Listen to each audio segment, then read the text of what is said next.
Thank you, Mr. Toastmaster. Good afternoon, fellow club members, and welcome to all the visitors. It's great and a little intimidating to have such a large audience, but I'm very excited about today's speech. My assignment was to research a topic that I wasn't familiar with or wanted to learn more about. And the first topic that came to mind for me was Bitcoin.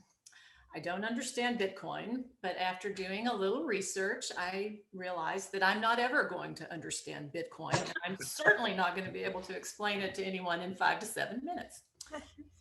Given that this is an election year and there's been a lot of focus on politics, my next choice was the Electoral College. I'm pretty sure that my high school civics teacher, Mrs. Maddox, attempted to explain this to me years ago, but I don't recall any of that. Thanks to the internet, we can all go back and fill in those blanks in our high school years. So I would like to share my research with you in answering 3 questions. Why do we have an electoral college? How does it function? And who the heck are these people? First, why do we have an electoral college? It was brought to us by the founding fathers and written into the Constitution. One of the most heated debates that occurred when they were forming the Constitution was how to elect the president. A lot of people argued that Congress should do it, more like a republic, and then others wanted a strictly democratic popular vote. As it turns out, the founding fathers were a little bit afraid of democracy, and they weren't so comfortable giving the people too much power. They were also concerned that the average citizen wasn't well enough informed to make good decisions. So out of this drawn out debate came a compromise, and it's based on the idea of electoral intermediaries.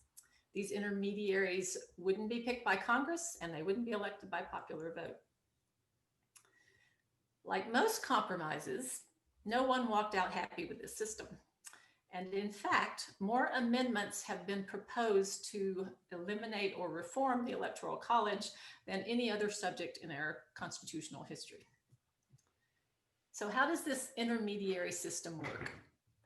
In the Electoral College, each state gets a certain number of electors, and it's based on the total number of representatives you have in Washington.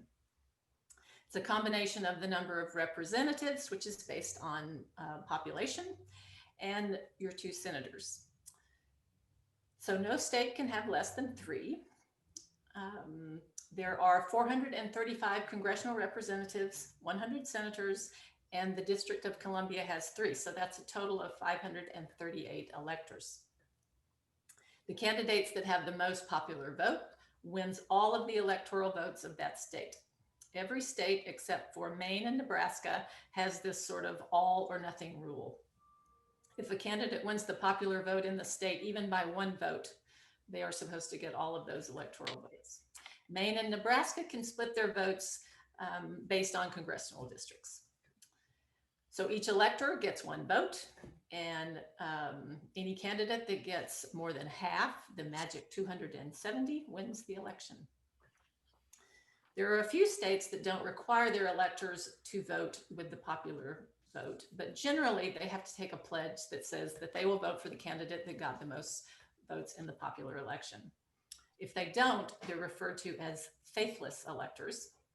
That has happened 165 times in our history. Sometimes it's individuals who are protesting the system, but in 1872, it was because the actual candidate actually died between the election date and the date of the Electoral College vote. So the question that I was the most interested in this was, who are these people and how do you get to be an elector? And the most surprising thing I discovered in researching the topic is that citizens like you and I, when we cast our ballot for president in the popular vote, we are actually electing a slate of electors.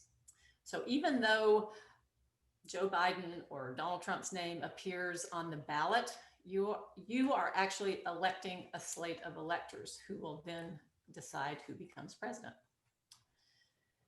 The process for choosing electors is defined by state law, and it varies state to state and party to party.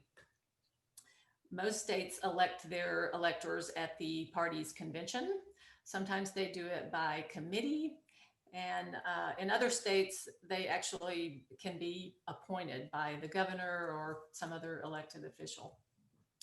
Political parties generally choose electors in recognition of their service and dedication to the party. They can be state elected officials, party leaders, or people who have personal or political affiliations with the presidential candidate. In California, the winner of the primary in each state's congressional and most recent Senate race get to choose who the electors are. And that is why Nancy Pelosi's daughter, Christine, and Dianne Feinstein's granddaughter, Eileen, have both served as electors. The point of my presentation today was not to make any sort of political statement or to attempt to persuade you whether the Electoral College should continue or not continue, but only to point out that it's an important process and perhaps an ulterior part of our political process. And it has a great impact on how we decide who is charged with running this country. I believe that it is a topic worthy of our continued study and debate. Mr. Toastmaster, back to you.